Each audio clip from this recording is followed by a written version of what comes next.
Masters అందరికీ కూడా Brahma's meditation channel కి స్వాగతం సుస్వాగతం అండి. ఎంతో చక్కగా అద్భుతంగా ధ్యానం ద్వారా అనంతమైన శక్తిని పొందాం మాస్టర్స్. మన అందరి గురువు గారైన బ్రహ్మర్షి సుభాష్ పత్రి సారికి అనంత కోటి ఆత్మప్రణామాలు తెలుపుకుంటూ వారిని కూడా జూమ్ సెషన్ లోకి ఇన్వైట్ చేసుకుందాం మాస్టర్స్. ప్రతిరోజు కూడా ఎంతో గొప్పగా ఒక్కొక్క మాస్టర్ ద్వారా ఒక అద్భుతమైన జ్ఞానాన్ని మనం పొందుతూ ఉన్నాం మాస్టర్స్. ఈ రోజు మనతో మన జూమ్ సెషన్ లోకి తిరుపతి రెడ్డి సార్ గారు పామూరు నుంచి జాయిన్ అయినారు మాస్టర్స్. ఈ రోజు ఒక టాపిక్ అభ్యాసం వైరాగ్యం అనే టాపిక్ మీద సార్ యొక్క జ్ఞానాన్ని అందుకుందాం. దానికి ముందు మనం సార్ ని సాధారణంగా మన జూమ్ సెషన్ లోకి ఇన్వైట్ చేసుకుందాం మాస్టర్స్. సార్ మీకు బ్రహ్మాస్ మెడిటేషన్ ఛానల్ కి స్వాగతం సుస్వాగతం sir. Thank you so much sir. Over to you sir. మన జగద్గురు అయినటువంటి బ్రహ్మర్షి పితామహ పత్రిజీ గారి పాదపద్మములకు నమస్కరించుకుంటూ, అదేవిధంగా నాకు అవకాశం ఇచ్చినటువంటి బ్రహ్మాస్ మెడిటేషన్ ఛానల్ వారికి, ఈ జూమ్ వీక్షిస్తున్నటువంటి వారికి, యూట్యూబ్లో వీక్షిస్తున్న ప్రతి ఒక్కరికి పేరు పేరున నా హృదయపూర్వక ధన్యవాదాలు తెలుపుకుంటున్నాను. ఇప్పుడు ఈరోజు మనము ఎంచుకున్నటువంటి టాపిక్ అభ్యాసము వైరాగ్యము. ఈ అభ్యాసము వైరాగ్యం అనేటువంటిది పత్రిజీ గారు తెలియజేసినటువంటి టాపిక్ ఇది. ఈ అభ్యాసము వైరాగ్యము అనేటువంటి పదాలు పతంజలి యోగ శాస్త్రంలో ఉన్నవి. అభ్యాసము వైరాగ్యం అనే పదాలు పతంజలి యోగ శాస్త్రం నందు ఉన్నాయి. వాటిని గురించి మనం తెలుసుకుందాం. పతంజలి యోగ శాస్త్రంలో మొదటి సూత్రం ఏమిటి అంటే అథ యోగానుశాసనం. అథ యోగానుశాసనం. అథ అంటే ఇప్పుడు, ఇన్ని రోజుల తర్వాత, ఇంతకాలం తర్వాత, ఇంత అనుభవించిన తర్వాత, జిజ్ఞాస కలిగినప్పుడు, ఇంత కాలం తర్వాత, ఇంత దుఃఖంలో మునిగిన తర్వాత, ఇక ఏ దారి లేనప్పుడు, అదేనమాట అథ అంటే ఇప్పుడు అనే దానికి అర్థము. యోగానుశాసనం అప్పుడు, ఇంతకాలం తర్వాత, ఇన్ని రోజుల తర్వాత జిజ్ఞాస కలిగినప్పుడు యోగంలోకి వస్తాము అని.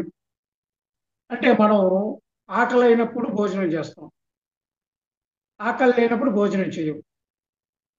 అదేవిధంగా ఆత్మకు ఆధ్యాత్మిక ఆకలి అయినప్పుడు యోగములోనికి వస్తుంది. అది అన్నమాట. అది అథ యోగానుశాసనం. ఇప్పుడు ఈ యోగములోనికి ఇప్పుడంటే ఇప్పుడు జిజ్ఞాస కలిగింది ఆ ఆత్మకు. ఆకలి, ఆధ్యాత్మిక ఆకలి ఇప్పుడు వచ్చింది. అందుకని ఇప్పుడు ఆ యోగంలోకి ఆత్మ వస్తుంది అనమాట. అంటే మనం ఆకలి అయినప్పుడు మాత్రమే అన్నం ఏదైతే తింటామో, మనం ఆకలి అయినప్పుడు డైనింగ్ టేబుల్లోకి చూస్తాం, అన్నం ఇంకా పెట్టలేదే, ఇంకా అన్నం రెడీ కాలేదా ఏందని ఆకలి అయినప్పుడు చూస్తూ ఉంటాం అనమాట. అదేవిధంగా ఆ ఆత్మకు ఆధ్యాత్మిక ఆకలి అయినప్పుడు ఆ యోగం వైపు ఆతృతగా ఎదురు చూస్తూ ఉంటుంది.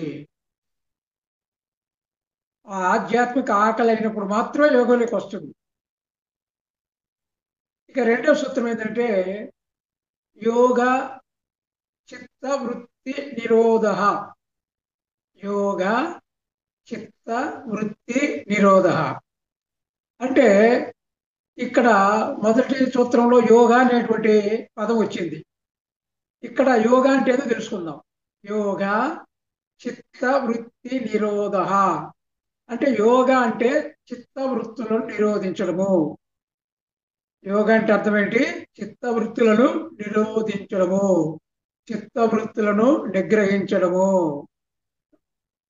దేని ద్వారా చిత్తవృత్తులను నిగ్రహిస్తాము?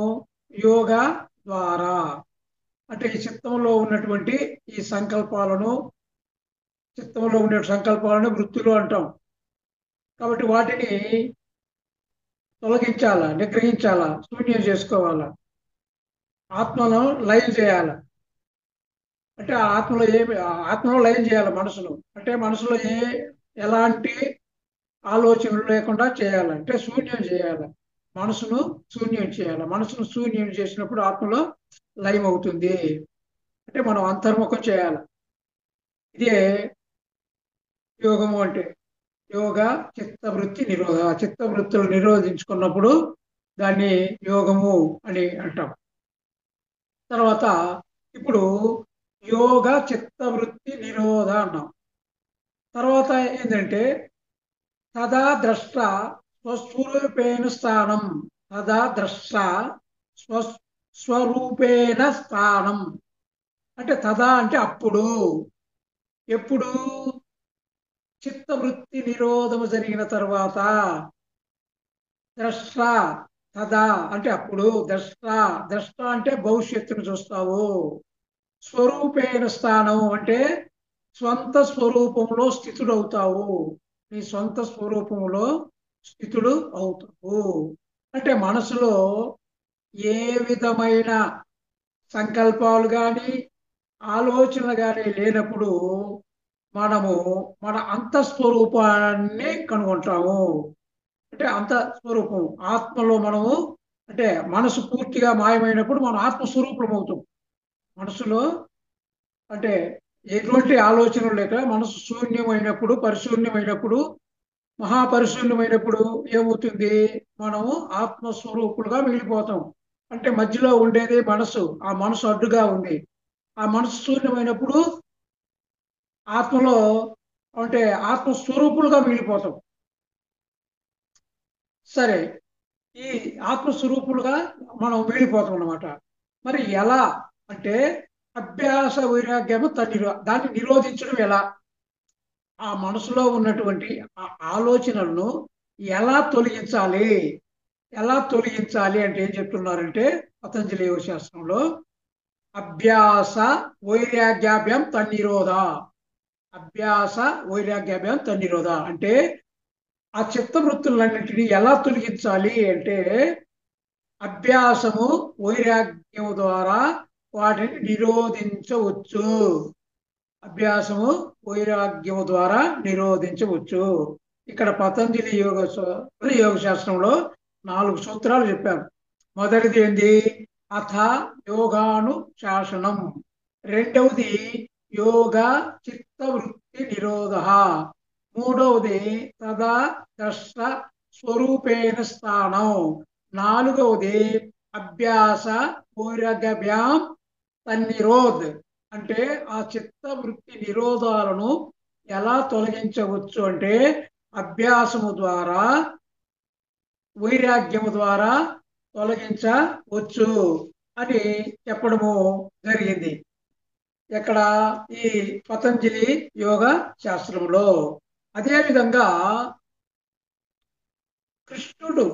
అర్జునుడు కృష్ణుడిని ఏమంటారంటే భగవద్గీతలో అర్జునుడు కృష్ణుడిని, ఓ కృష్ణ, నా మనసు చంచలంగా ఉంది, వాయువును ఎలా బంధించలేమో, వాయువును బంధించడానికి ఎంత కష్టమో, మరి అలాంటిది ఈ మనసును కంట్రోల్ చేయడం అంతకంటే కష్టంగా ఉంది అని ఆ భగవద్గీతలో అర్జునుడు చెప్తాడు అన్నమాట కృష్ణుడితో. ఏమంటాడంటే చంచలం హి మన కృష్ణ, చంచలం హి మన కృష్ణ, ప్రమాది బలవదృఢం తస్యాహం నిగ్రహం మన్యే వాయోరివా సుదుష్కరం. అంటే ఇది ఆ మనస్సు అనేటువంటిది చంచలమైనది, స్థిరంగా ఉండదు. ఆ మనసు చాలా ప్రమాదమైనది, బలవంతమైనది, దృఢమైనది. కాబట్టి ఆ మనసును నిగ్రహించడము చాలా కష్టము. ఎలా అంటే గాలిని మనం ఎలా పట్టుకోలేమో, బంధించలేమో, అంతకంటే కూడా ఈ మనస్సును నిగ్రహించడము అనేటువంటిది చాలా కష్టం కృష్ణ అంటాడనమాట. అంటే నా మనసు చాలా చంచలంగా ఉంది, వాయువుని ఎలా బంధించలేమో నా మనసును కూడా నేను అలా నిగ్రహించలేకపోతున్నాను అని చెప్తాడు. అప్పుడు శ్రీకృష్ణ పరమాత్మ ఏమంటాడంటే, అవును, నువ్వు చెప్పింది కరెక్టే, కానీ దానికి ఒక మార్గం ఉంది. ఏమిటి అంటే అభ్యాసము, వైరాగ్యము ద్వారా, అభ్యాసము వైరాగ్యముల ద్వారా మనసును కంట్రోల్ చేయవచ్చు, చిత్తవృత్తులను నిరోధించవచ్చు అని చెప్తానమాట. అంటే దానికి కృష్ణుడు ఈ విధంగా అంటాడు. అదే చాలా కష్టంగా ఉంది అంటే దానికి నిగ్రహించడానికి ఒక మార్గం ఉంది. ఆ మార్గము అభ్యాసము, వైరాగ్యము అని చెప్పాడు. దానికి కృష్ణుడు అసంశయం, సంశయం, నువ్వు చెప్పేది కరెక్టే, అందులో సందేహం ఏమి లేదు. మహా బాహు, నువ్వు చెప్పింది అజానుబాహుడైన బాహువులు కలిగిన వాడా అర్జున, నీవు చెప్పినది నిజమే, కరెక్టే. నిస్సంశయంగా ఆ మనసును నిగ్రహించడము చాలా కష్టమైనటువంటి పని. అసంశయం మహాబాహో మనో దుర్నిహం శలం అభ్యాసేన తు కౌంతేయ వైరాగ్యేన చ గృహ్యతే అంటాడు. ఓ గొప్ప భుజములు కలిగినటువంటి కుంతిపుత్రుడా, చంచలమైన మనసును నిగ్రహించుట నిస్సందేహంగా మిగులు కష్టంతో కూడినటువంటి పని. అయితే దానిని అభ్యాసము మరియు వైరాగ్యము వాటి చేత మనము సాధించవచ్చును అని చెప్తాడనమాట. అభ్యాసము వైరాగ్యముల చేత ఆ మనసులో ఉన్నటువంటి, అంటే ఆ చిత్త వృత్తులను నిరోధించవచ్చును అని చెప్తాడు. ఇక్కడ పతంజలి యోగ శాస్త్రంలో కూడా అభ్యాసము, వైరాగ్యము అనే రెండు పదాలు వచ్చాయి. ఇక్కడ భగవద్గీతలో కూడా అవే రెండు పదాలు వచ్చాయి, అభ్యాసము, వైరాగ్యము. అక్కడ కూడా అదే చెప్పారు, అభ్యాసము వైరాగ్యాల ద్వారా చిత్తవృత్తులు నిరోధించవచ్చు అని అక్కడ చెప్పడము జరిగింది. ఇక్కడ భగవద్గీతలో కూడా అభ్యాసము, వైరాగ్యముల ద్వారా చిత్తవృత్తులను నిరోధించవచ్చును అని చెప్పడము జరిగింది అనమాట. మరి ఈ అభ్యాసము, వైరాగ్యము ద్వారా మనిషి యోగి అవుతాడు. అభ్యాసము, వైరాగ్యము ద్వారా మనిషి యోగి అవుతాడు. ఇప్పుడు వాటిని గురించి మనం తెలుసుకుందాం. పతంజలి యోగ శాస్త్రంలో చెప్పినటువంటి అభ్యాసము, వైరాగ్యము, భగవద్గీతలో చెప్పినటువంటి అభ్యాసం, వైరాగ్యము, ఇక్కడ అభ్యాసం వైరాగ్యమే, అక్కడ అభ్యాసం వైరాగ్యము, ఆ రెండు పదాల గురించి చెప్పారు. ఆ రెండు పదాల గురించి మనం ఇప్పుడు తెలుసుకుందాము. అసలు అభ్యాసం అంటే ఏమిటి, వైరాగ్యం అంటే ఏమిటి, వాటిని గురించి మనము తెలుసుకుందాము. అభ్యాసం అంటే ఏమిటి, వైరాగ్యం అంటే ఏమిటి? అభ్యాసం, ఏమి అభ్యసించాలా? అభ్యాసం అంటే ప్రాక్టీస్, ఏం ప్రాక్టీస్ చేయాలా, దేన్ని అభ్యసించాలా? జుమ్ పత్రిజీ గారు చెప్తున్నారు. ఏం చెప్తున్నారంటే జిమ్కి వెళ్ళాలా, కసరత్తు చేయాలా, కొండలెక్కాలా, ఏం ప్రాక్టీస్ చేయాలి, ఏమి అభ్యసించాలి? యోగం కొరకు మొట్టమొదట అభ్యసించవలసింది సజ్జన సాంగత్యము. ఇవేం చేయబడలే, దేవాలయానికి వెళ్ళబడలే, పొరుగు దండాలు పెట్టాల్సినటువంటి అవసరము లేదు, ఏ అభ్యాసం చేయాల్సిన అవసరం లేదు. ఇవన్నీ ఏం అభ్యాసం చేయాలా? సజ్జన సాంగత్యము. ఏం అభ్యాసం చేయాలా? సజ్జన సాంగత్యము. సజ్జన సాంగత్యము అంటే ఏంది?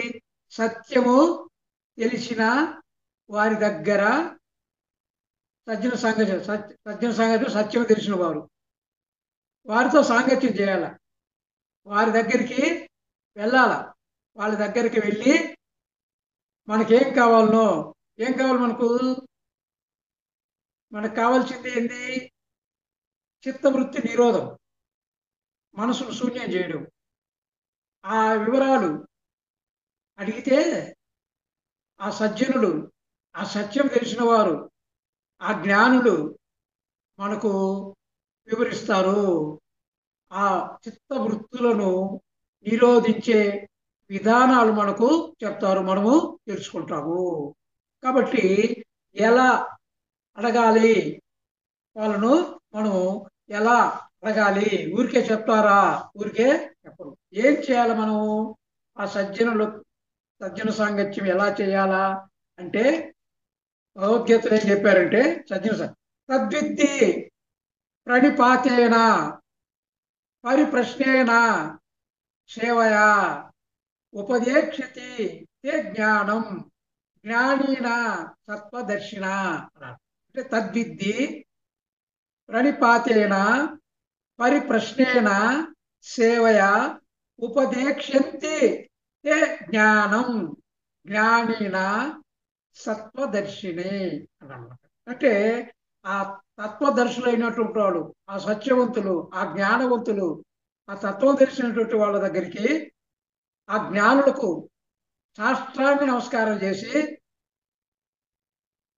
ఆ సజ్జనులు, ఆ సత్యం తెలిసిన వారి దగ్గరికి వెళ్ళి సాష్టాంగ నమస్కారం చేసి వినయముతో ప్రశ్నించి, పరిప్రశ్న అంటే వినయముతో ప్రశ్నించి వాళ్లకు సేవ చేసి, శుశ్రూష చేసి, వాళ్ళ కాళ్ళు పిసకడంగా కాళ్ళు ఒత్తడం, వాళ్ళకి అవసరమైనటువంటి పనులు చేయడము, ఆ శుశ్రూషలు అవన్నీ చేసిన తర్వాత అప్పుడు మన మీద నమ్మకం కలిగినప్పుడు వాళ్ళు మనకు ఆ జ్ఞానాన్ని ఉపదేశిస్తారు. ఏ జ్ఞానాన్ని? ఆ చిత్త వృత్తి నిరోధం ఎలా చేసుకోవాలా అనేటువంటి దాన్ని మనకు ఉపదేశిస్తారు అని చెప్పారన్నమాట. ఇక్కడ సాష్టాంగ నమస్కారం అన్నారు. సాష్టాంగ నమస్కారం అంటే ఏంటి? సాష్టాంగ 8 అంగాలతో నమస్కారం. 8 అంగాలు. ఏంటి ఆ 8 అంగాలు? 2 కాళ్ళు, 2 చేతులు, మొండెము, తల, మనసు, బుద్ధి. ఇవి 8. 2 కాళ్ళు, 2 చేతులు 4, మొండెము 5, తల 6, మనసు 7, బుద్ధి 8. వీటితోటి సాష్టాంగ నమస్కారం. గురువు కాళ్ళ దగ్గర సాష్టాంగం అంటే బోర్లో పడి ఆయన కాళ్ళ దగ్గర మన తలను ఉంచి సాష్టాంగ నమస్కారం చేసినప్పుడు, తర్వాత పరిప్రశ్న, సరి అయిన ప్రశ్నలు అడిగినప్పుడు, వారికి సేవ చేసినప్పుడు వాళ్ళు మనకు ఆ జ్ఞానాన్ని బోధిస్తారు. ఆ చిత్తవృత్తి నిరోధ విధానాన్ని గురించి చెబుతారు. ఇంకా ఏం చేయాలా? గురు సాంగత్యం చేయాల. గురు సాంగత్యము అంటే ఆచార్య సాంగత్యము. ఆచార్య సాంగత్యము చేయాలి. ఆచార్య సాంగత్యం అంటే ఏంది? యా యాచనోతి ఆచరతి, యా యాచనోతి ఆచరతి, ఆచారయతి శాస ఆచార్య. యా యాచనోతి ఆచరతి ఆచారయతి సా ఆచార్య అన్నాడు. అంటే తాము స్వయంగా జ్ఞానాన్ని యాచించి ఉంటారు వాళ్ళు. ఆ జ్ఞానులు, ఆ గురువులు, ఆ ఆచార్యులు వాళ్ళు తాము స్వయంగా జ్ఞానాన్ని యాచించి ఆ సారాన్ని గ్రహించి ఆ సారాన్నంతా ఆచరించి మరి ఇతరుల చేత అదే సారాన్ని ఆచరింపజేసే వాళ్ళు ఆచార్యులు అంటాం. అంటే వాళ్ళు ఆచరించి, వాళ్ళు యాచిస్తారు, వాళ్ళు వేరే దగ్గర నేర్చుకుంటారు. వాళ్ళు యాచించి ఆచరించి, వాళ్ళు ఆచరించిన దాన్ని ఇతరుల చేత ఆచరింపజేస్తారు. ఎవరు? ఆచార్యులు. కాబట్టి ఆచార్య సాంగత్యం కూడా మనము చెయ్యాలా. మొదటిది ఏంటి? సజ్జన సాంగత్యము అభ్యాసం చేయాలా. అభ్యాసం అంటే ఏంటి అనే దాని గురించి మనం ఇప్పుడు చెప్పుకుంటున్నాము. మొట్టమొదట మనము సజ్జన సాంగత్యము, తర్వాత ఆచార్య సాంగత్యము. ఆ తర్వాత ఏం అభ్యాసం చేయాలంటున్నారంటే స్వాధ్యాయము. మూడవది వచ్చేసి స్వాధ్యాయము. స్వాధ్యాయం, స్వాధ్యాయం అంటే ఏంది? పుస్తకాలు చదవడం. పుస్తకాలు చదవడం, చాలా పుస్తకాలు ఉన్నాయి. ఆ పుస్తకాలు చదవడం, భగవద్గీత చదవడం, పత్రిజీ గారి తులసీదళం లాంటి పుస్తకాలు చదవడం, ఒక యోగి ఆత్మకథ, హిమాలయ రామ రచించినటువంటి హిమాలయ యోగుల కథ, ఇలాంటివన్నీ కూడా మరణం లేని మీరు ఇలాంటి పుస్తకాలు చదవాలి. చదివేటప్పుడు మనకు జ్ఞానం అనేటువంటిది వస్తుంది. ఇవన్నీ చదవాలి. ఈ చదివినప్పుడు మనకు ఈ వాళ్ళు ఇప్పుడు ఒక యోగి ఆత్మకథ, మనం కానీ చదివినట్టయితే యోగానంద పరమహంస ఆయన గురించి తెలుస్తుంది. ఆయన గురువు అయినటువంటి యుక్తానంద గురించి తెలుస్తుంది. యుక్తానంద గురువు లాహిరి మహాశయుని గురించి తెలుస్తుంది. లాహిరి మహాశయుని గురువు అవతార్ మహాబాబా గురించి తెలుసుకోవచ్చు. అంటే ఇప్పుడు భగవద్గీత చదివినప్పుడు మన జీవన విధానం, ఆ యోగాల గురించి, వాటన్నిటి గురించి మనము తెలుసుకోవటానికి అవకాశము ఉంటుందన్నమాట. కాబట్టి ఈ విధంగా మనం ఏమి అభ్యసించాలి అంటే, ఒకటి సజ్జన సాంగత్యము, ఆచార్య సాంగత్యము, స్వాధ్యాయం. పత్రిజీ గారు దాదాపు 1,00,000 పుస్తకాలు చదివారు. స్వాధ్యాయం పత్రిజీ లాగా స్వాధ్యాయం చేయాలి, న్యూటన్ లాగా స్వాధ్యాయం చేయాలి. అదే శ్రీనివాసరెడ్డి, ఆయన ఎన్నో పుస్తకాలు చదివారు. ఆయనలాగా ఈ స్వాధ్యాయము చేయాలా, అది అభ్యాసం చేయడం. ఇప్పుడు బుద్ధ భగవానుడు కానీ చూసుకున్నట్టయితే ఆయన తన రాజ్యాన్ని, భార్య బిడ్డలను అందరినీ వదిలిపెట్టి సజ్జన సాంగత్యం చేశాడు. ఎంతోమంది గురువుల దగ్గరికి వెళ్ళారు, వారితో సాంగత్యం చేశాడు. సత్యాన్ని తెలుసుకోవాలా, ఈ దుఃఖ నివారణ మార్గాన్ని కనుక్కోవాలా, ఇలాంటి బాధలన్నీ ఎందుకున్నాయి, ఎందుకు మరణిస్తున్నారు, ఎందుకు బాధలు పడుతున్నారు, ఎందుకు రోగగ్రస్తులు అవుతున్నారు, ఎందుకు మరణం, ఇవన్నీ వీటికి పరిష్కారం ఏంది, అందరిలో దుఃఖం ఉంది, మరి దుఃఖానికి కారణాలు ఏంది, నివారణోపాయం ఏమిటి అని తెలుసుకోవటానికి ఆయన సజ్జన సాంగత్యం చేశాడు. ఒకరితో కాదు, ఇద్దరితో కాదు, ఎంతో మందితో, వందల మందితో ఆయన సజ్జన సాంగత్యము చేశాడు. వాళ్ళు చెప్పింది అలా చేశాడు. వాళ్ళు ఏం చెప్తే అది చేశాడు. ఎందుకు అంటే ఆ దుఃఖ నివారణోపాయాన్ని తెలుసుకోవటానికి వాళ్ళు చెప్పిందల్లా చేశాడు. ఒకరు మంత్రం చెప్పించబోయా అన్నాడు, చేశాడు. ఇంకొకరు ఆహారం లేకుండా ఉండమన్నారు, ఉన్నాడు. ఇంకొకరు ఉపనిషత్తులు చెప్పించేయమన్నారు, అలాగే చేశాడు. ఇంకొకరు చక్రాల మీద మనసు పెట్టి లగ్నం పెట్టమన్నారు, ఆ విధంగా చేశాడు. ఈ విధంగా అనేక మంది ఎవరు ఏది చెప్తే త్రికరణ శుద్ధిగా అన్నీ చేశాడు. గురువులు ఏ విధంగా చెప్తే ఆ విధంగా అవన్నీ కూడా చేశాడు. అయితే ఆయనకు సాటిస్ఫాక్షన్ కాలే. ఎంతమంది గురువులు ఎన్ని చెప్పినప్పటికీ కూడా ఆయనకు తృప్తి కలగల. ఇది సరైనది కాదు, ఇంకా ఏదో ఉంది, ఇది సరైనది కావు అని నేర్చుకోవటానికి దాదాపు 5.5 సంవత్సరం పట్టింది. ఆ తర్వాత తన యొక్క సహజ శ్వాస దార మీదే తన ధ్యాస దారని పెట్టి తనకు తానే ఆనాపానసతిని ఆనాపానసతి దాన్ని అభ్యాసం చేశాడు. ఆనాపానసతిని అభ్యాసం.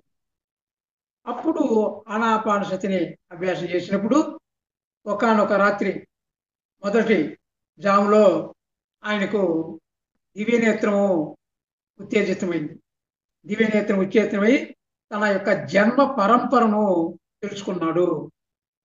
తర్వాత రెండవ జాములో ఆ దివ్య నేత్రము చేత, ఆ దివ్య చక్షుల చేత జన్మ పరంపరకు కారణమైనటువంటి కర్మ పరంపరను కూడా తెలుసుకున్నాడు. జన్మ పరంపరకు కారణమైన కర్మ పరంపరను కూడా తెలుసుకున్నాడు. ఆ తర్వాత మూడవ జాములో ఈ ప్రపంచంలోని దుఃఖము తృష్ణ వలన అని, ఆ తృష్ణ అవిద్య వలన కలుగుతుందని తెలుసుకొని ఈయన ఆ అవిద్యను పోగొట్టుకోవటానికి ఈయన అష్టాంగ మార్గాన్ని కనుగొన్నాడు.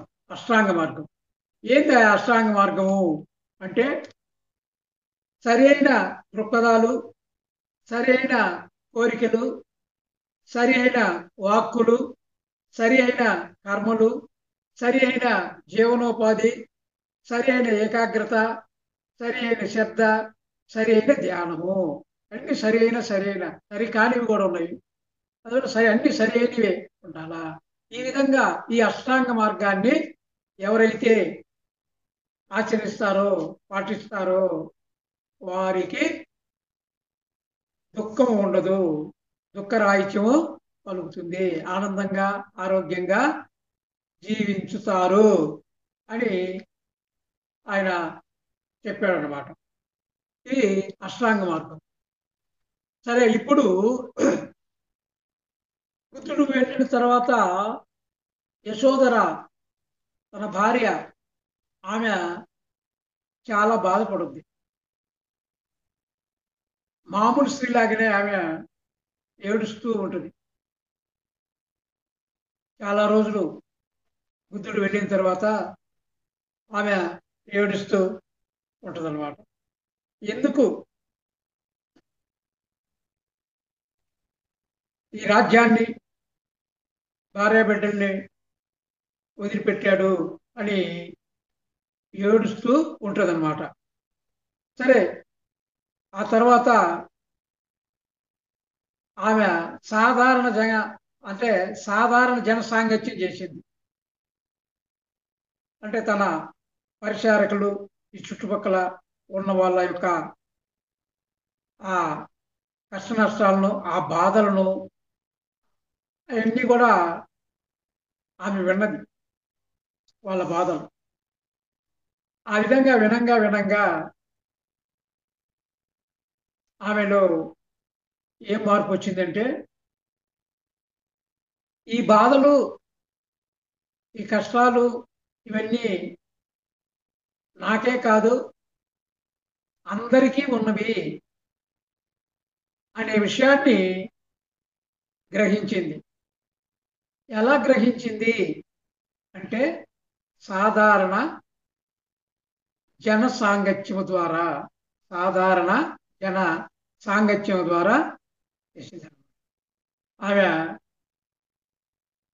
రాజవంశీయురాలైనా కానీ మామూలు బట్టలు వేసుకొని ఆడంబరాలు లేకుండా కిందనే కూర్చోవడము, కిందనే పడుకోవడము, సాధారణ జనులతో కలిసిమెలిసి వాళ్ళ యొక్క బాధలన్నీ తెలుసుకొని, ఆ తర్వాత అందరికీ నాలాంటి బాధలే ఉన్నాయి, నాకంటే ఇంకా ఎక్కువ బాధలు వాళ్ళకు ఉన్నాయి, వాళ్ళకంటే నేనే మేలు అని ఆమె గ్రహిస్తుంది. ఎలా గ్రహిస్తుంది? సాధారణ జన సాంగత్యం ద్వారా. వాళ్ళ కథలన్నీ విన్న తర్వాత ఇవన్నీ కూడా సాధారణమే, అందరికీ ఉండేవే అని తెలుసుకుంటుంది అన్నమాట. అందరితో కలిసిమెలిసి ఉండడం వల్ల, సాధారణ జనులతో సాంగత్యం చేయడం వల్ల, ఆ యొక్క వాళ్ళ బాధలు తెలుసుకోవడం వల్ల ఈ విషయం అందరికీ బాధలు ఉన్నాయి అనేటువంటిది తెలుసుకుంటుంది అనమాట. ఇప్పుడు సపోజ్ మనము ఒక రిక్షాలో పోతున్నాము, ఒక చోటుకి వెళ్ళాలి. ఒక చోటుకి వెళ్ళాలన్నప్పుడు ఆ రిక్షా మనతో సాంగత్యం చేస్తే అప్పుడు అతను తన యొక్క జీవితం ఎలా ఉండేది చెప్తాడనమాట. చెప్పినప్పుడు మనకేమనిపిస్తుంది?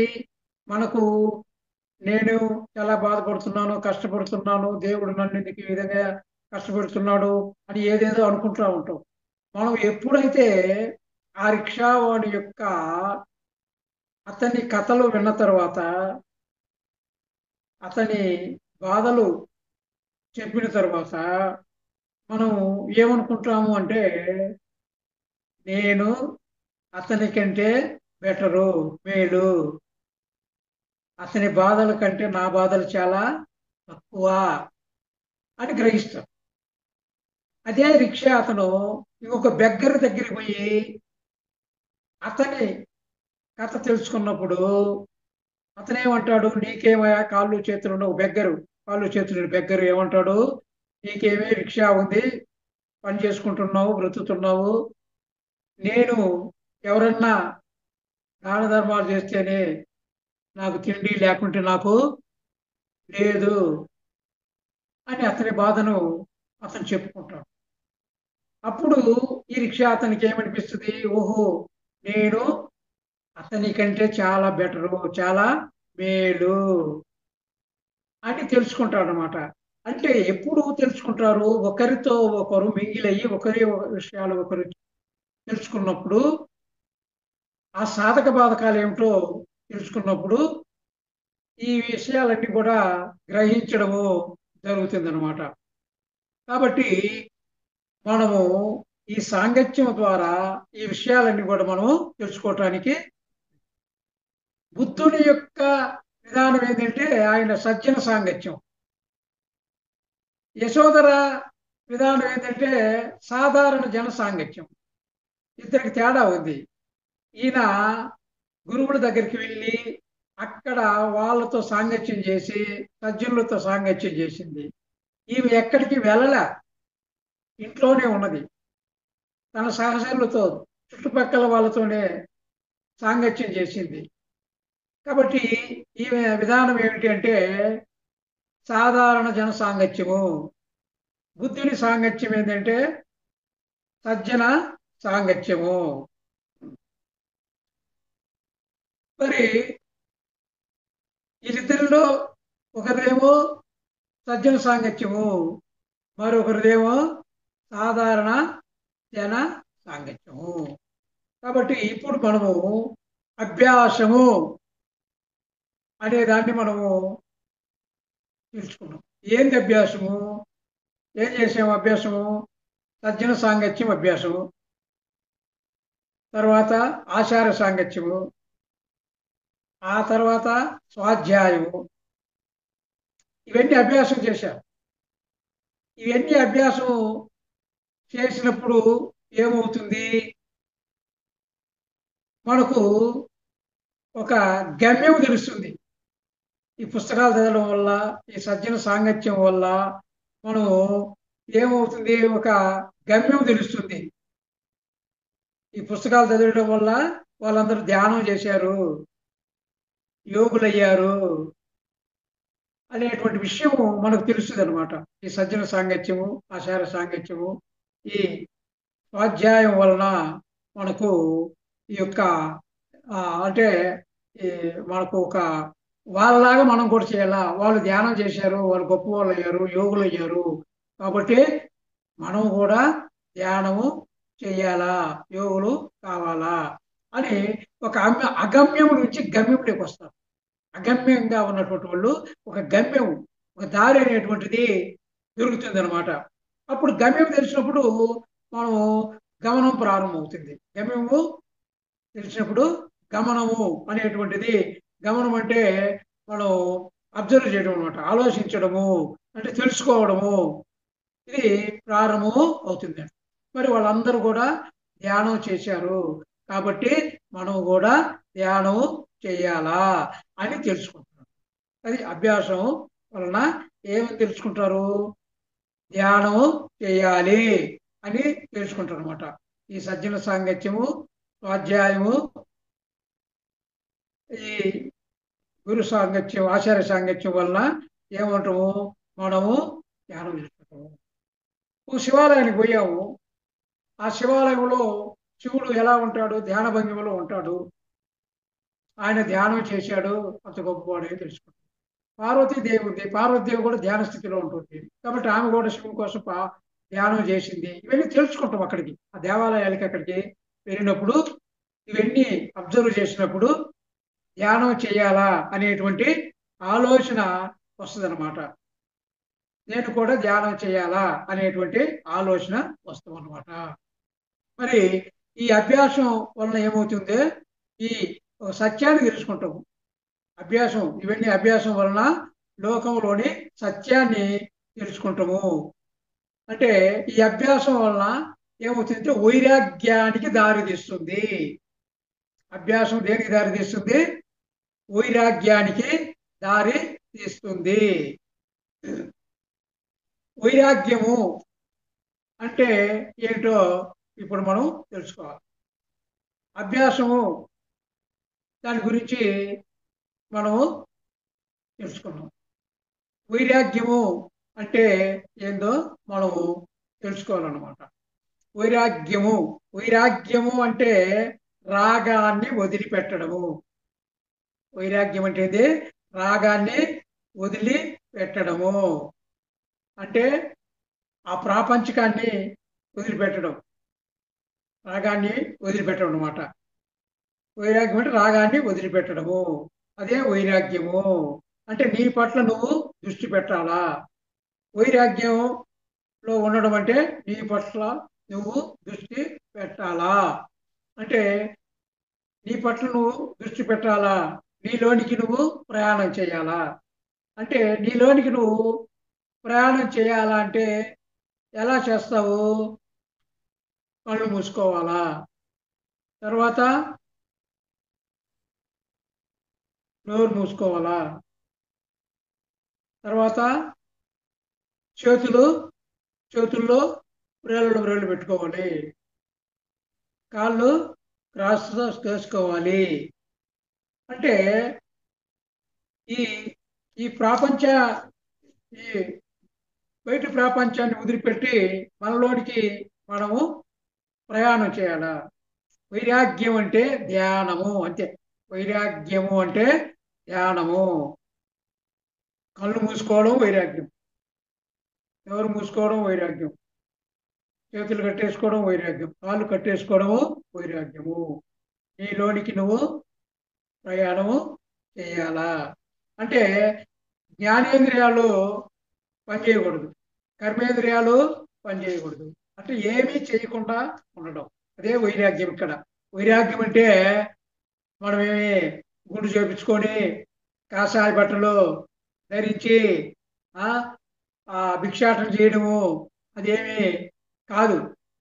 వైరాగ్యము అంటే మామూలుగా పత్రిక గారు ఏం చెప్పారు, సంసారంలోనే నిర్మాణం. వైరాగ్యం అంటే ఎక్కడికో ఏ హిమాలయాలకో పోయి ధ్యానం చేయాల్సినటువంటి అవసరము లేదు, గుండు చేపించుకోవాల్సిన అవసరం లేదు, బట్టలు మార్చుకోవాల్సినటువంటి అవసరం లేదు, వేషాన్ని మార్చవాలి లేదు, ఏమీ మార్చాల్సినటువంటి అవసరము లేదు. ఈ నువ్వు భార్యాబిడ్డలను వదిలిపెట్టాల్సినటువంటి అవసరము లేదు, నువ్వు ఎక్కడికి వెళ్ళాల్సినటువంటి అవసరము లేదు. కాకపోతే కాసేపు మనము అన్నీ మర్చిపోవాలి. వైరాగ్యం అంటే చాలాసేపు ఆ ధ్యానం చేసేంతసేపు మనము అన్నీ మర్చిపోవాలా, భార్యాబిడ్డల్ని మర్చిపోవాలా, అన్ని విషయాలను మర్చిపోవాలా. అదే వైరాగ్యం అంటే. కొద్దిసేపు ధ్యానంలో ఉన్నంతసేపు మనం ఇవన్నీ మర్చిపోవాలన్నమాట. మర్చిపోయి మనం అంటే నీలోనికి నువ్వు ప్రయాణం చేయాలి. వైరాగ్యం అంటే ధ్యానమే. వైరాగ్యం అంటే ధ్యానము, అంతకు మించి ఇంకేమీ కాదు. మనము ఇప్పుడు మనం సజ్జన సాంగత్యము, సాధారణ జన సాంగత్యము, ఆచార్య సాంగత్యము ఇవన్నీ అభ్యాసం చేసాం. ఈ అభ్యాసం చేసినప్పుడు మనము ఈ వైరాగ్యం వైపు వెళ్తాం. ఈ వైరాగ్యం అంటే ఈ ఒకసారి మనం గమనించినట్టయితే గౌతమ బుద్ధుడు ఎక్కడికి అంటే గౌతమ సిద్ధార్థుడు బుద్ధుడు తర్వాత అయ్యాడు. ఆయన ఎక్కడికి వెళ్ళాడు?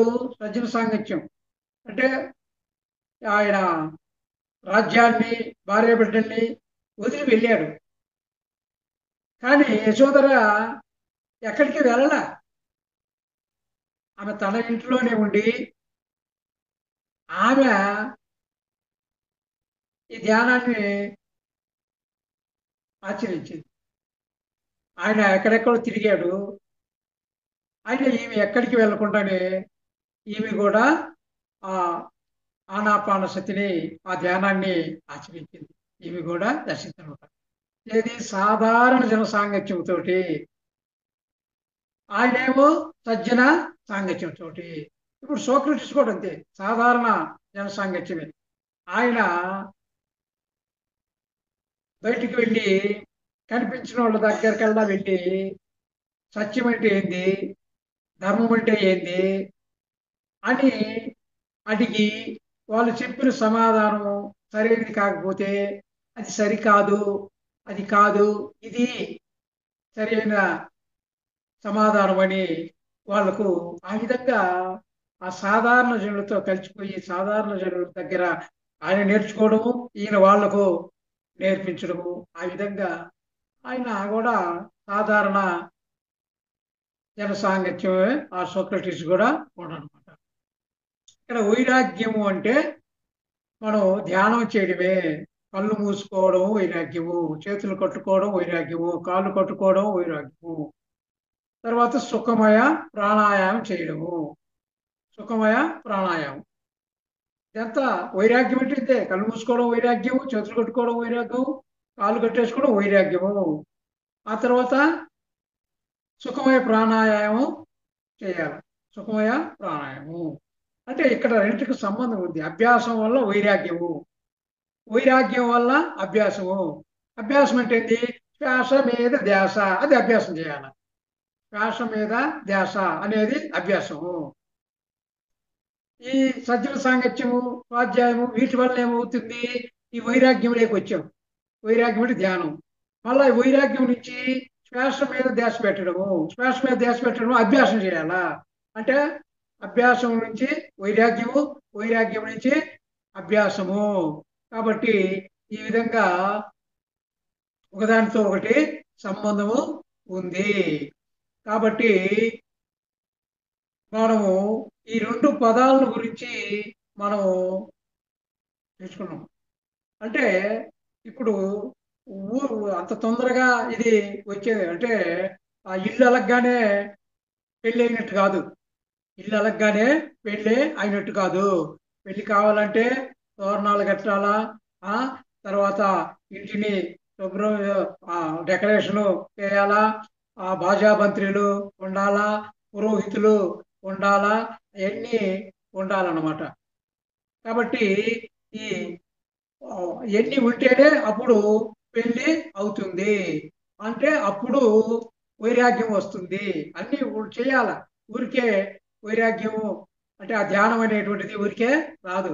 ఏ తతంగం ఉంది, ఆ తతంగం అంతా చేస్తే ఈ తతంగాలన్నీ అయిన తర్వాత పెళ్లి ఎలా అవుతుందో ఈ ఫార్మాలిటీస్ అన్ని చేసినప్పుడు అంటే ఆ కళ్ళు మూసుకోవడం, చేతులు కట్టేసుకోవడం, కాళ్ళు కట్టేసుకోవడం, ప్రాణాయామం చేయడము, ఆసనంలో కూర్చోవడము ఇవన్నీ చేసినప్పుడు అప్పుడు ఈ ధ్యానం అనేటువంటిది వస్తుంది. మనం అప్పుడు బుద్ధుడికి అంటే అవగాహన లేక ఆయన అక్కడికి వెళ్ళి ఆయన ధ్యానం అనేటువంటిది అక్కడ అంటే సజ్జన సాంగత్యం చేసి ఆయన పాపము ఎంతో 500 మంది గురువుల దగ్గర 5.5 సంవత్సరం పట్టింది ఆయనకు జ్ఞానోదయం అవటానికి. ఇప్పుడు మనకు అంత పరిస్థితి లేదు.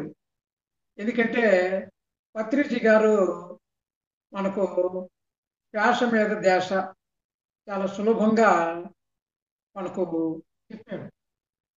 అష్టాంగ అంటే పతంజలి అష్టాంగ యోగంలో యమ నియమాలు ఉన్నాయి. మొట్టమొదట యమము, నియమము ఉన్నాయి. కానీ ఆ రెంటిని వదిలేశాడు పత్రిజీ గారు.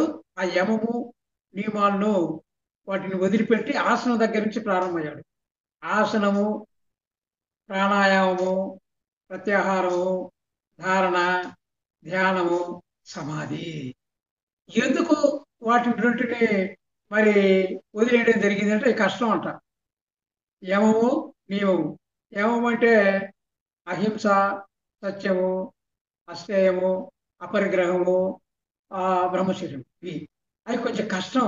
కాబట్టి ఎప్పుడైతే ఈ ఆసనంలో మొదలుపెట్టి ఈ ధ్యానంలోకి వస్తామో, సమాధి స్థితికి వెళ్తామో, అప్పుడు ఆటోమేటిక్గా ఈ యమ నియమాలు వచ్చేస్తాయి.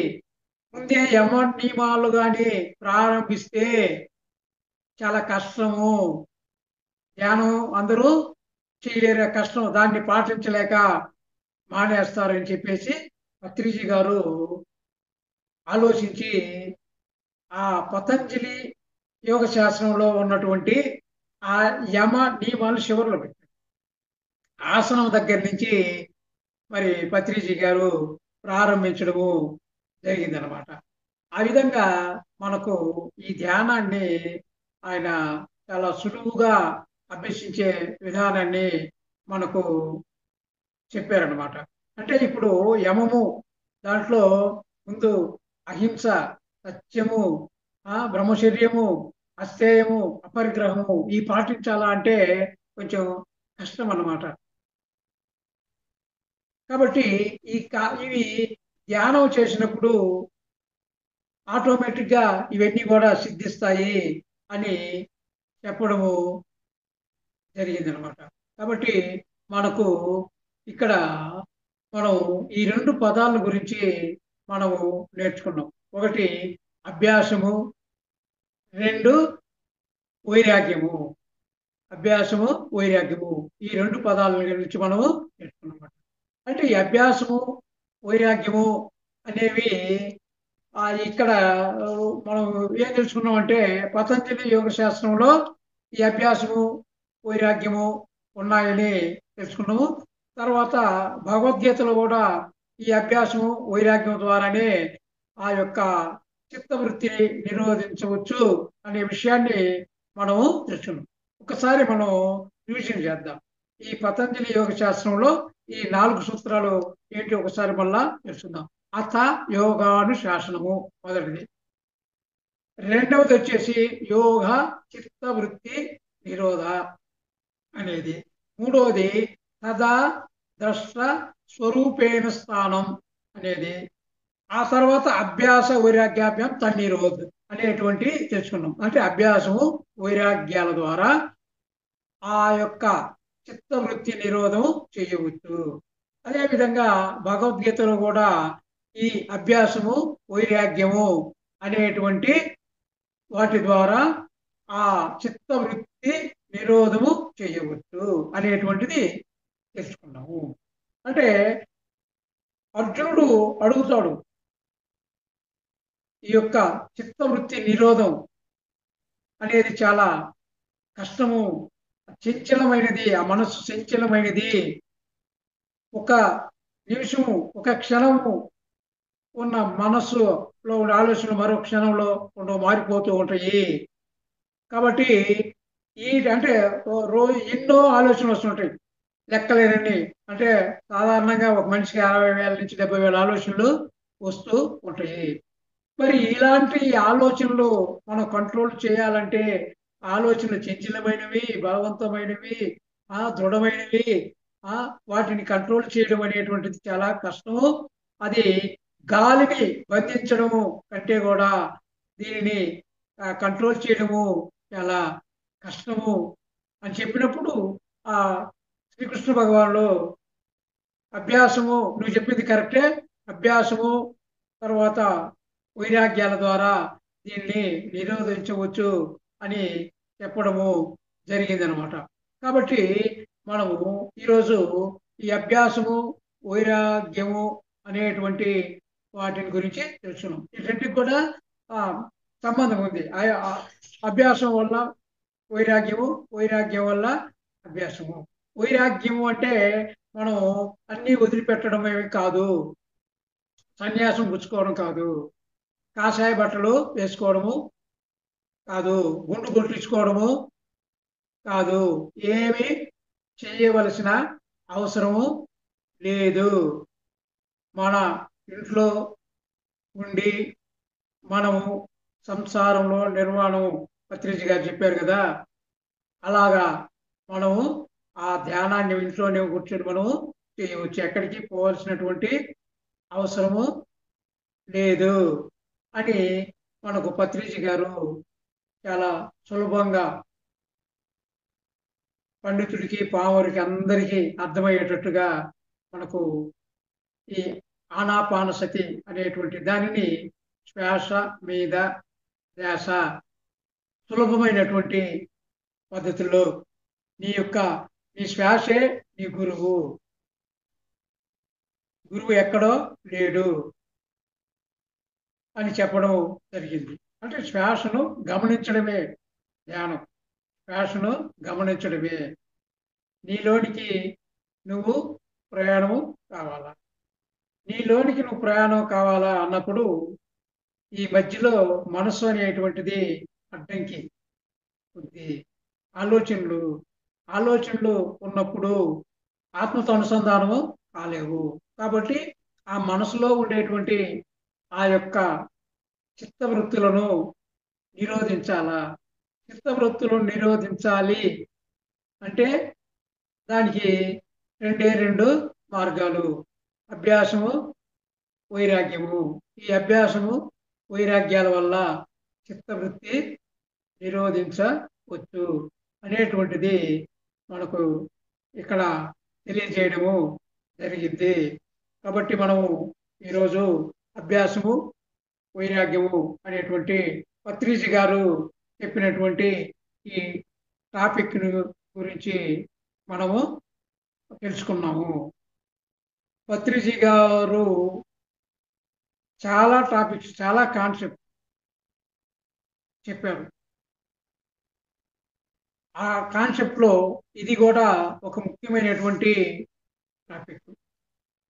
ఈరోజు నూతన సంవత్సర శుభాకాంక్షలు మీకు తెలియజేస్తున్నాను. ఈ సంవత్సరం అంతా కూడా మనం ఆనందంగా, ఆరోగ్యంగా జీవించాలని, ప్రతి జీవి ఆరోగ్యంగా, సంపూర్ణ ఆరోగ్యంగా, ఆనందంగా జీవించాలని కోరుకుంటూ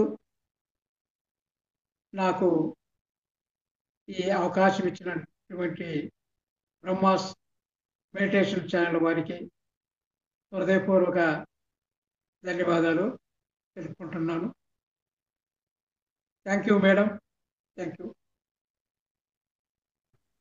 thank you so much sir.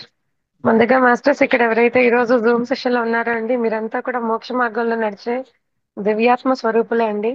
ఈరోజు జనవరి 1 ఎన్నో ఫంక్షన్స్ కి చేసుకోవచ్చు, కేక్ కటింగ్లు చేసుకోవచ్చు, బయట సినిమాలకి అంతా తిరగచ్చు, ఏమన్నా చేయొచ్చు. అంటే ఒక ఫెస్టివ్, ఒక సెలబ్రేషన్ డే ఈ రోజు మామూలుగా. అయినప్పటికీ ఉండి సెషన్ అంతా కూడా వింటూ ఇంత గొప్ప టాపిక్ తో ఈరోజు సార్ చెప్పిన ఒక జ్ఞానాన్ని అందుకున్నాము అని అంటే మన ఒక ఆత్మస్థితి అనేది ఎంత గొప్పగా ఉందో మనకే వదిలేయాలి మాస్టర్స్. అంటే ఒకరు చెప్పబడలేదు, సార్ చెప్పినట్టుగా అసలు ఈ రోజు ఏముందిలే, ఒక రోజే కదా, హ్యాపీగా ఎక్కడ ఒకటి తిరగచ్చు అని అనుకోవచ్చు. కానీ చూడండి, మనం ఎంత గొప్పగా అర్హత సాధించి ఎంత గొప్పగా ఎదిగాము, దానివల్ల ఇది ఎక్కువ అయిపోయింది, మిగతావి చిన్నపోయాయి మాస్టర్స్. ఇది ఒక్కటి చాలు, ఈ రోజు ఒక్కటి చాలు మనకి మనం ఎంత గొప్ప ఉన్నత స్థితిలో ఉన్నాము అనే దానికి ఒక నిదర్శనప్రాయంగా ఈ రోజు ఒక సెషన్ అనేది నిలిచింది మాస్టర్స్. సార్ మీకు ప్రత్యేకంగా కృతజ్ఞతలు సార్. మీకు కూడా ఇంత గొప్ప టాపిక్ తో వచ్చారు సార్, అభ్యాసం, వైరాగ్యం. దాంతో పతాంజలి యోగ సూత్రాలతో పాటు భగవద్గీత అనేది టచ్ చేసి, ఆ తర్వాత బుద్ధుడి ఎలా నేర్చుకున్నారు అంటే యశోధర మాత ఎలా తెలుసుకున్నారు ఒక జ్ఞానాన్ని, బుద్ధుడు ఎలా తెలుసుకున్నాడు జ్ఞానాన్ని, ఆయన అంతా అన్వేషించేసి తెలుసుకున్నాడు సార్. కానీ అక్కడంటే ఒక వైరాగ్య స్థితిలోనే వెళ్ళిపోయాడు, అందరినీ వదిలేసి ఇంకేదో ఉంది ఇంకేదో ఉంది అని. వదిలేసినప్పుడు ఏమీ దిక్కుదోచిన స్థితిలో ఇంట్లోనే 4 గోడల మధ్యలో ఉండి జ్ఞానాన్ని పొందారు యశోధరమాత. అందుకే అవును. మనం పత్రి సార్ కూడా ఇరువురిది తీసుకొని అవును. ఇంట్లోనే ఉంటూ ఈ యొక్క అవును. నిర్వాణ స్థితి, అంటే కుటుంబంలో సంసారంలోనే నిర్వాణం, సంసారంలోనే మోక్షము, అంతా వదిలేసి వెళ్ళిపోతే ఎక్కడ ఏమీ లేదు. ఇక్కడ ఉండే తనను తాను తెలుసుకొని ఆ కర్మ ప్రక్షాళన చేసుకుని ఇంకా గొప్పగా ఎదగాలి అని అంటే అవును. సంసారంలోనే ఉండాలి అని చాలా చక్కగా ఈరోజు అభ్యాసం వైరాగ్యం గురించి చాలా క్లియర్ గా చెప్పారు సార్. అంటే రెండు అనేది ఒక సతి లాగే సార్, ఆనాపాన సతి లాగా ఉంది సార్. అంటే శ్వాస నిశ్వాస ఉచ్ఛ్వాసలది అవును. ఏదైతే తీసుకొని మనం గమనించి ధ్యానం చేస్తామో, ఈ రోజు ఒక టాపిక్ మీది చెప్పింది అభ్యాసం వైరాగ్యం అనేది కూడా అలానే ఉంది సార్, జంటగా ఉంది. అవును. అంటే మీరు అన్నట్లుగా సార్ పత్రి సార్ ఒక ఏదైతే ఒక మార్గంగా మనకు అందించారో ధ్యానం, ధ్యానం ఎందుకు అని అంటే చిత్త నిద్ర స్టేట్ లోకి వెళ్ళాలి. ఆ దాంట్లోకి వెళ్ళాలి అని అంటే ముందు మనము మనతో మన ప్రయాణం అనేది జరపాలి అంటే అది ఆపాలి. అది ఆపాలి అని అవును. అంటే ఈ సజ్జన సాంగత్యము, వీటి వల్ల ఏంటి అని అంటే ఎప్పుడు ఒక మోటివేషన్ గా సార్. అంటే ప్రతిరోజు ప్రతి ఒక్కరికి ఇక్కడ కష్టాలు అనేవి ఉంటాయి, నష్టాలు అనేవి ఉంటాయి, అన్నీ ఉంటాయి. ఇక్కడ ఏమైతుందంటే మళ్ళీ మోటివేషన్ స్పీచ్ లాగా, ఓ ఇలా కాదు ఇలాగా ఇది కాదు వదిలేసేయి, కూల్ గా ఉండు, ప్రశాంతంగా ఉండు, ఆనందంగా ఉండు అనే ఒక మోటివేషన్ క్లాస్ గా బాగుంది సార్ ఈ రోజు సెషన్. చాలా థ్యాంక్స్ సార్, ప్రత్యేకంగా హృదయపూర్వక కృతజ్ఞతలు సార్ మీకు. ఇంత చక్కటి అద్భుతమైన జ్ఞానాన్ని, ఇంత గొప్ప జ్ఞానాన్ని మేము జనవరి 1 రోజే అందుకున్నాం. ఇంక ఈ సంవత్సరం అంతా కూడా మాస్టర్స్ ఇంకా గొప్పగా ఎదగాలని మనస్ఫూర్తిగా అందరినీ కూడా కోరుకుంటున్నానండి. Thank you so much masters, thank you sir. Masters ఎవరైనా సార్తో మాట్లాడాలనుకునే వాళ్ళు దయచేసి అన్మ్యూట్ చేసుకోండి మాస్టర్స్, అందరికి అన్మ్యూట్ ఇచ్చున్నానండి. సెషన్ చాలా బాగుంది సార్. Thank you. ఓకే. మీరు మంచి మంచి సెషన్స్, మంచి మంచి మాస్టర్స్ వస్తున్నారు. Thank you. Thank you. Thank you అమ్మా. Okay okay. Thank you sir, మీరు చాలా వివరంగా చెప్పారు. వినేవాళ్ళు ఉండాలి కదా, చెప్పేవాళ్ళు థ్యాంక్ ఉండాలంటే యూ. వినేవాళ్ళు ఉండాలి కదా, వినేవాళ్ళది ముఖ్యం. అవును సార్. అవును సార్, ఖచ్చితంగా సార్. ఆ ఓపికగా శ్రద్ధగా ఉండమంటే సార్ మనము మోక్షంకి దగ్గరలో ఉన్నామని ఎలా తెలుస్తుంది సార్? మోక్షానికి దగ్గరంటే మన సాధనే. నాకు తెలిసి సాధన ఉమ్, అంటే ఇప్పుడు మోక్షానికి దగ్గర కావాలంటే కామ క్రోధ లోభ మోహ మదమాశ్చర్యాలు అవి మన కంట్రోల్లో ఉండాలా. ఓకే రజోగుణము తమో గుణము సాత్విక గుణాలు దాటి శుద్ధ సాత్విక దాటి నిర్గుణలో ఉండాలా. ఇవన్నీ ఉన్నప్పుడు మోక్షానికి దగ్గరైనట్టు నేను అనుకుంటున్నా. Okay sir. Thank you sir. Thank you sir. Thank you. Masters ఇంకెవరైనా సార్తో మాట్లాడాలనుకునే వాళ్ళు దయచేసి అన్మ్యూట్ చేసుకోండి మాస్టర్స్. చిన్న ఉండమే కదా మోక్షం అంటే, దుఃఖం లేకుండా ఉండడమే మనం అవును సార్. అంతే కదా. హలో, ఆత్మ ప్రణవ్ మాస్టర్ అమ్మా. బాగా చెప్పారు. వైరాగ్యం అంటే కూడా ఆ, జీవితాన్ని వదిలేయటం కాదు, ఇక్కడే ఉంటూ సంసారంలో నిర్వహణ చేస్తూ. అవును. వైరాగ్యం మనం అంటే ఏంటంటే సమస్య నుంచి వైరాగ్యము, అవును. ఆ దుఃఖాన్ని నుంచి వైరాగ్యం. దాంట్లో వైరాగ్యం అభ్యాసం, ఈ రెండు మంచి టాపిక్స్ సార్. అంటే మామూలుగా వైరాగ్యం అంటే మనం ఏమనుకుంటుంటే సన్యాసం పుచ్చుకోవాలి, కాషాయ వస్త్రాలు పెట్టుకోవాలి, ఎక్కడికో వెళ్ళాలని ఆ భావం నుంచి అది ఆ కాదు. భావం ఆ ఆ భావం కొద్ది నుంచి సేపు మనం మన కళ్ళు మూసుకోవడమే వైరాగ్యము. కళ్ళు ఆ మూసుకోవడమే వైరాగ్యము. కొద్దికుండా ఆ ఆలోచన రాకుండా ఉండడం, అదే వైరాగ్యం అంటే. పత్రిజి గారు ఏ టాపిక్ చెప్పినా చాలా సింపుల్ గా అందరికి అర్థమయ్యేటట్టు చాలా చక్కగా చెప్తారు. Thank you so much sir, thank you sir. Masters ఇంకెవరైనా మాట్లాడతారా ఓకే మాస్టర్స్ మాస్టర్, సార్తో? Thank you. Thank you sir.